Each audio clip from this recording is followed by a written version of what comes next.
Artificial intelligence is in the news quite a bit. What's the biggest misconception? So that's a great question. I think that AI has become huge in how much we talk about it over the past maybe 5, 10 years, but it's been huge even further back than that. Maybe today we're considering, I think, so many things that I don't want to distill them down into just one misconception. One that I've been asked about pretty often now is the capabilities, though, of large language models. Things like ChatGPT and related products like Google Bard. People ask how much they're really capable of, if they're actually thinking, if they can be reliably detected when people produce text from them. So I'd say that's more of a big overall topic that produces a lot of questions itself. So, what are some good ways and some bad ways that people are using AI? So, great question. I think there's a huge spectrum with good and bad and things in between, and even some uses that people disagree whether they're good or bad.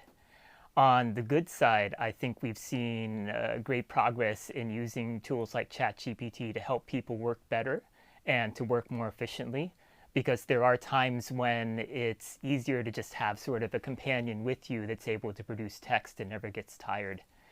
I think maybe towards the bad side, there's been an increase in concern about fake news and generated text where it's not disclosed that the text is coming from some kind of computer system and people assume there's a person behind it.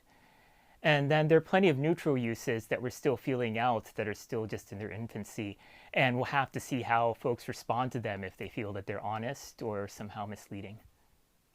One of the big concerns in the Writers Guild of America strike is artificial intelligence taking the jobs of writers. And automation has taken jobs for hundreds of years. Is AI doing the same thing now? I think that's a difficult question to answer directly because it is so big in scope. I think we are seeing a change in how work is performed in many fields, where AI is being assumed to sort of be, as I said, a companion, a sort of sidekick that helps you get things done faster.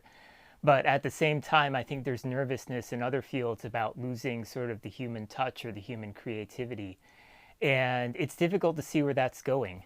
I think since you mentioned the Writers Guild and entertainment industries, there is concern about AI replacing people.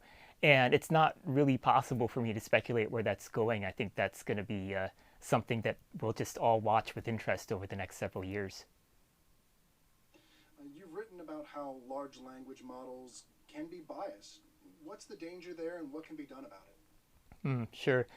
So we need to step back for a moment and think about how large language models are built.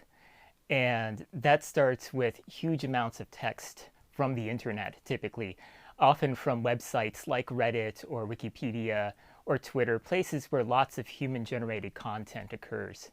So, what happens to build an LLM, as we call them, large language models, is all that data gets turned into a model of likely sequences of words that appear one after the other. So you could, in a way, think of this as a big statistical table that tells you, well, given this sequence of like 3 or 4 words, what are the next most likely sequences? But getting back to the bias angle, the concern becomes that people aren't always talking fairly about each other on the internet. There are certain biases that large populations have speaking about certain other populations. There are also frequency biases where certain demographics are talked about often and certain demographics aren't. And what happens is those biases are reflected in the behaviors of tools like ChatGPT, unless we go in and we very proactively find ways to mitigate those biases. And just to wrap up, industry is looking at this, government is looking at regulation. What can the average person do?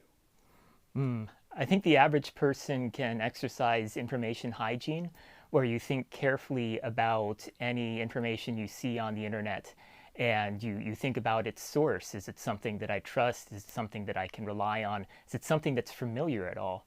And then also think about the message. If information is being presented to you that seems to be less to inform and more to provoke you, or maybe make you angry or sad or something else.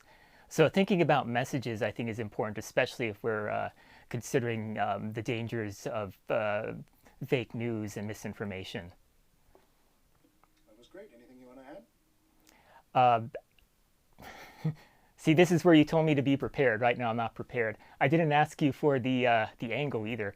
Uh, yeah, it's interesting times. I think we're seeing very exciting uses of natural language processing, and I'm looking on with excitement just as everyone else is.